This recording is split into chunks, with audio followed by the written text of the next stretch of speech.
Hello and welcome back. Today I'm going to be answering 8 questions that I get a lot right now about having a large family.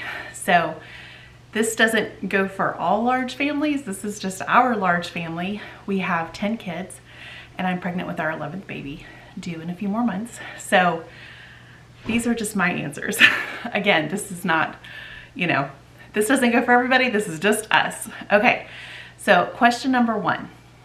Are you on one income? So currently, yes, we are a one income family.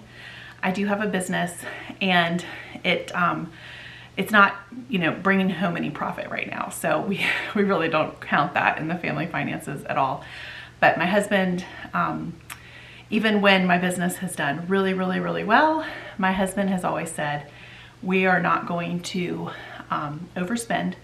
We are going to continue to live as though we are just on my income, so that at any point in time, if I wanted to walk away and not do it anymore and just focus on, all of the other stuff, all of the kids and, the homeschool and everything like that, that I have the freedom to do that. So even when my business is extremely profitable, we still, live as though we're just living on one income. So, and that's how it's been really from the very beginning. So yes, we are a one income family and, it's, sometimes it's harder than other times right now with the economy the way that it is. I'm not going to say that it is easy, but it is certainly doable. And there are still plenty of things that we could cut, plenty of luxuries that we could cut that we currently enjoy. I remind the children all the time, we are really, really blessed. So yes, we live on one income. Question number 2, and just by the way, I'm saving the juiciest questions for the very end. So stick around if you want to hear questions like, are you planning on having any more kids and things like that. Question number 2 is, how do I make time for myself? So I am at a stage of life now where I actually have plenty of time for myself. I have a lot of teenagers. Once we get to May, I will have 6 kids that are teens or older. One of my kids is in his 20s. And so, I am not in the same stage where all of my children are itty bitty and they need everything from me and I'm the be all end all. I've been out of that stage for actually a really, really long time. Now, yes, I do still have young children and they do still need me, but the point is they don't all need me like constantly. So I really, I'm very blessed that my husband works from home. He has a home office. It's actually a shed that he finished off. So it's not in the house, it's right beside the house. But every day at lunchtime, he comes in and he handles lunch with the kids. So I can use that hour basically for anything that I want to. Usually I end up working with my business, but there are plenty of days where I have taken a walk outside and just gone somewhere. I have children, my older children are willing to babysit. And so if I need to go somewhere, in the afternoon, I'm free to do that, really free to do that. It's really a huge blessing at this point in my life. So free time is actually not a problem at all. It's, I try not to go crazy with it, of course, because if I do that, then I'm not getting the things done at home that I need to get done. If I take too much free time, laundry's not getting done. The kids are not, being properly supervised for getting their chores done. Sometimes school doesn't get done. So I'm not always taking free time by any means, but when I need it, it is definitely there. And my husband and I try to go out on a date once a week, which is lovely, which that's not me time, but it's us time, which is also very needed. So I feel like at this point in my life, at this point in the stage of motherhood that I'm in, I get way more me time or free time or downtime, whatever you want to call it, than I did when all of my children were young. So I'm in a really good place right now. I don't have to, I don't have to work things out just so that I get that. It's just something that I have available to me whenever I need it. Question number 3 is, did I always want a large family? And then the second part of that question is, did my husband always want a large family? When I was in high school, I actually didn't want any kids at all. And my husband wanted 3 or 4. That changed once we were married. I did want to have children. After my first was born, I was adamant that I was going to have a natural childbirth, and I did. And as soon as I had him, I was like, this is really a shame he's going to be an only child, because that was awful and I don't ever want to go through it again. He was a big baby. He was 9 pounds 4 ounces. So for a first time mom, that's a lot. And so, you know, for several months I was like, there's no way that I'm ever going to do that again. That was really hard. But as so he's 21 years old now. And this was probably, you know, this was at the first 5 years of the internet and everything. And I was a stay-at-home mom. And so I was doing a lot of research on the internet, trying to, you know, be a really good mom and trying to take good care of our little apartment. And I found this blog. I don't even know if it's still up, but it was called Mom of Nine's Place. I think I was looking for crock-pot recipes, and she had like a bazillion. And so she had 9 kids, and I was like, 9 kids, that's crazy. But so I started reading her blog, and I was like, wow, this lady, she seems really neat. You know, this big family thing, this is really cool. Too bad I'm only having 1. But, you know, as so often happens, the memories of childbirth fade the older your baby gets. And so before I knew it, I was like, I want to have 10 kids. Like, I want to have 10 kids. That's my number. My husband was like, I don't know about that, but he wasn't like, no, absolutely not. And I remember telling my husband's grandmother that I wanted to have 10 kids, and she was like, oh, I bet you'll change your mind about that once you have a few more. And then when we had our 10th baby, when we had George, Ryan's grandmother said to me, well, Ashley, I guess you knew what you wanted after all. And so that was fun. But I've probably always wanted more children than my husband has, but he has been gracious in, you know, allowing us to continue to go on and have more and more and more and more and more. So he started off wanting a larger family than I did, and then I kind of, as I do with so many things, it became an all or nothing proposition. And so here we are with 10 going on 11. Number 4, did we always plan to homeschool? So for me, yes. When I was 16 years old, I babysat for a family that homeschooled every Thursday night for 2 or 3 years, and they had 4 boys. And I did a lot of babysitting as a teenager, but this family was so different. Their kids were so well behaved, and they were so intelligent and so polite. And so I decided, probably after just a few months of babysitting these kids, that I wanted to homeschool. I have always known that when I had kids, if I had kids, because, you know, I kind of went back and forth when I was in high school, I knew that I would be a stay-at-home mom. I did not want to work outside the home and try to juggle that. My own mother was a stay-at-home mom, and I always kind of grew up knowing how fortunate I was to have her at home. And so I knew that if I was going to do that, if I was going to be a mom, I was going to be a stay-at-home mom. And so when I experienced, you know, life in this family and how wonderful these kids were compared to all the other kids that I was babysitting, including my own little brother, I knew that homeschooling was what I was going to do.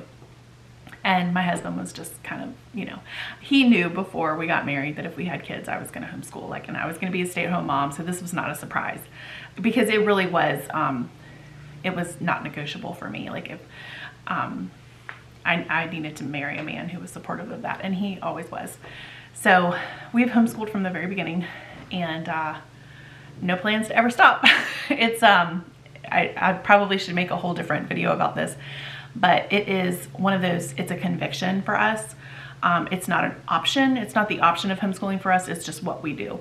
I would consider putting our kids into a really, really good classical Christian private school, but one of those is not available to us. There's not one in my area that I would consider putting my kids into. But a Christian education is non-negotiable for our kids. And right now I can give them the best one that's available. So that's what I'm going to continue doing unless there's a better option at some point. Question number 5, is this economy affecting your large family? So yes, in the one big area, which is groceries, we are definitely feeling the pinch. We are fortunate enough to have been in this house now for let's see, probably 5 years, I guess. So we have, I'm telling you that because we have a very good mortgage rate. So, you know, we're good in that area. My husband has a good job.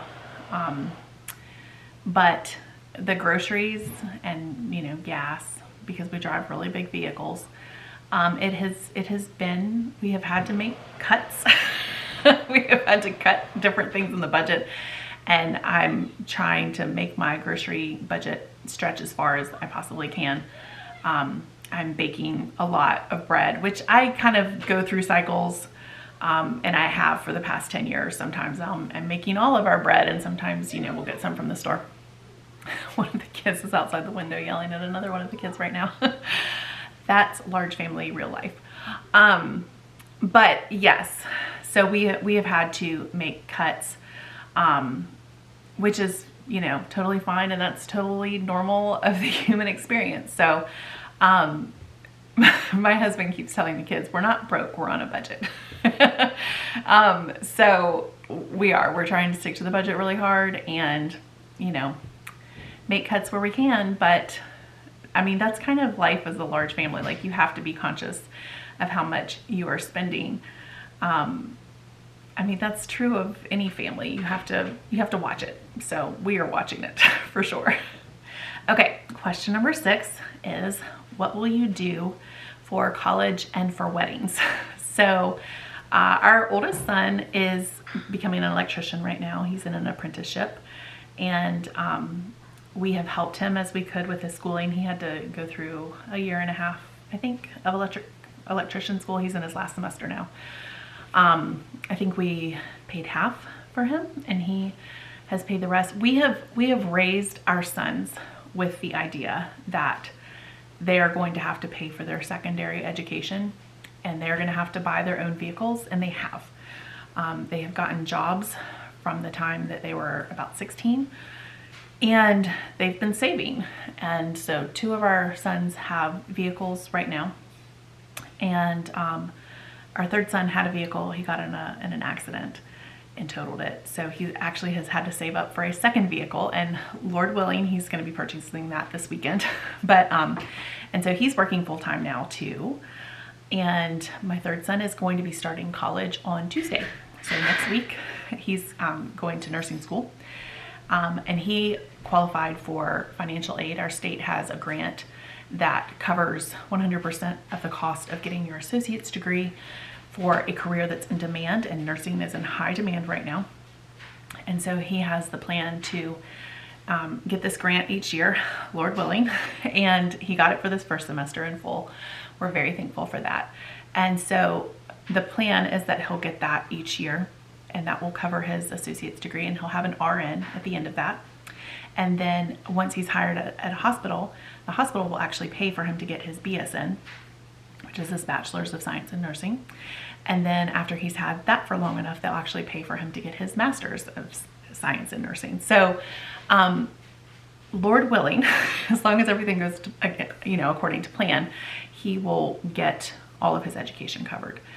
So that is his plan. And my son, Teddy, graduates from high school this year, homeschool high school, and he is planning on going into a manufacturing program at the community college, which is also covered by the G3 grant. And then after that, this specific program will enable him to get a certain certificate where he can make a job getting approximately $70,000 a year with the company that he's been. It's like a work study program. So the company can then hire him on full time, and he'll be able to make that money. His plan is that he's going to live at home for 2 or 3 years and save all of that money, and then go to a 4-year university and get an engineering degree. So that is his plan. It's a good plan as long as everything goes, you know, as long as he does his part. So, you know, they have been creative about how to pay for their educations. We, as a family, kind of have a philosophy where we try to avoid debt, you know, as much as possible. And school debt is one of those areas. So all of our sons, our 3 oldest sons so far, have come up with that, you know, a great strategy for getting it paid for. So that's how we handle college, and that's probably how we'll continue to handle it. But our sons know from a young age, like, you are going to have to make your way in this world. You're going to have to save up and buy a vehicle, pay cash. You're not getting a car loan, and you're most likely going to have to pay for your secondary education. So they know that, and they have been very diligent and responsible with their money. So that's how we're handling that. Weddings. Weddings, you know, we personally don't have the idea that you have to have a huge, elaborate wedding. I got married for less than $5,000. It was lovely. We've been married now for almost 23 years, so it obviously stuck. There was actually a study done that I saw recently where the less you spend on your wedding, the longer your marriage actually lasts. So, you know, I mean, when the time comes for our daughters to get married, you know, we'll just do the best that we can. And they're not the kind of girls that want a big elaborate wedding. Like, my second daughter is actually horrified at the idea that she would have to stand up in front of a church and like do any of this. So they're not going to want a giant show anyway. So that's how we intend to pay for that. Now for the juicy questions. Question number 7, do we use birth control? Okay, so first of all, this is a very personal question. But let me just put it this way. If we had not used any form of birth control during our almost 23 years of marriage, we would probably have closer to 15 or 16 children than 10 going on 11. So we do not agree with the use of chemical birth control. So we do not use that, but there are other ways of achieving that end. You know, natural family planning is fantastic, and then there's other things too. And that's all I'm going to say about that. And then question number 8 is, do we want to have more children? So my answer is, of course, always.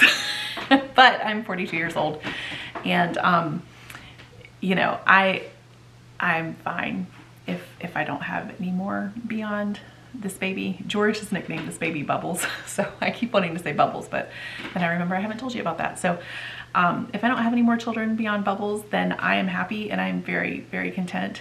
I was content with 10.